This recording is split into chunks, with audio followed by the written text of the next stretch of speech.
very proud of our program. Yeah, the kids love it, and that's what makes me love it too.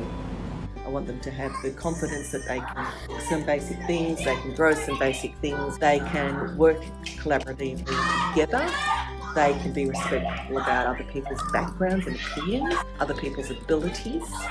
They can see that over a time of practicing they will get better in every way of learning. Children and adults are really excited about coming into the kitchen and the garden program. Like teaching people that everyone can cook, you don't have to be a chef. Here's where the teamwork comes in.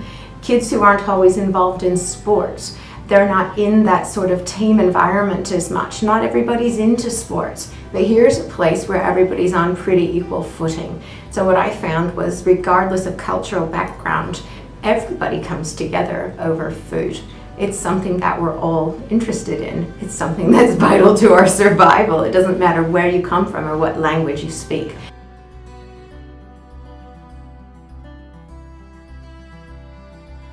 Just seeing that excitement and the fact that the kids really want to be in both garden and kitchen, which I think is fantastic. But hooking them into school, hooking them into learning in a really nice way, that the kids feel comfortable and they're excited. You know, they really get something out of it. And of course they love to eat, so you know, they love that bit too. But the fact that they've cooked it themselves, you know, they feel good about themselves, that's a really big issue in our school about, you know, promoting positive self-esteem and all those sorts of things. It's about a lot more than healthy eating. It's about a lot more than that. It teaches them to be conscious of their environment from a young age. It also teaches them about sustainable living, about using what you have, making the most of what you've grown, and minimizing your waste. Eating with the seasons is another thing that the kids learned, and I remember my children learning. Sensory experiences of getting your hands into the dirt, nurturing plants with different textures and feels. Some are a bit prickly, some are soft and smooth, they have different smells.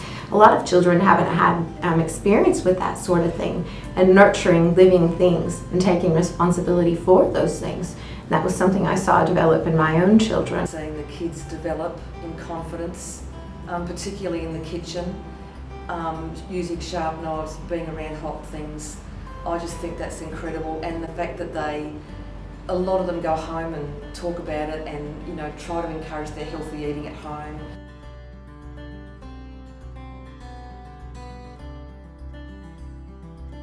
There were certainly some children that found some of the recipes very confronting. It was unfamiliar food. We've always spoken about in the classroom is that's okay, that's your opinion, but you haven't tasted it.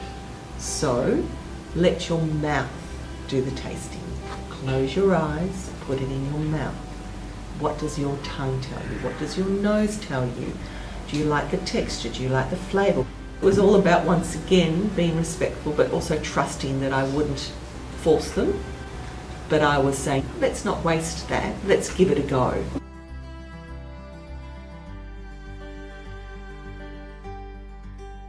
You can't expect a student of whatever age to be able to explore, understand some new information unless you give them time to actually look at it, to talk about it, to experiment with it, and to feel comfortable. Something like metric measurements in the kitchen. So we would be talking about what Australian metric measurement is. What is measurement? What is it?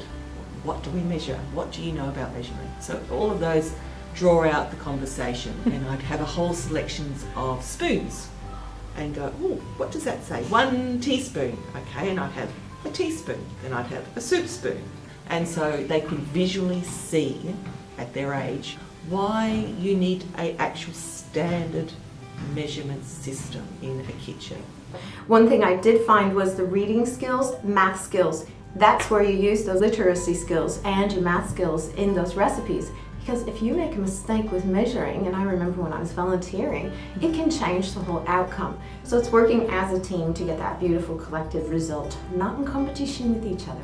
I have been involved in some kitchen and garden programs before.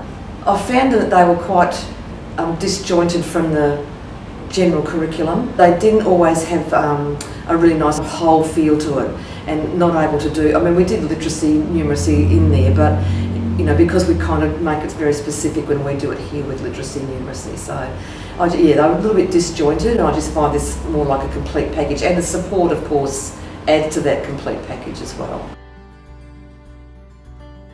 We need to look at the next generation of leaders. So what I'd like to see is more collaboration between the council and the local schools, and really get programs like this into the local schools, because they're our future leaders. I want to see leaders in 25 years' time who know about sustainability, who know about food security, who understand actually how to grow a plant, how to harvest it, what to do with it, how to cook it. That creates healthy people.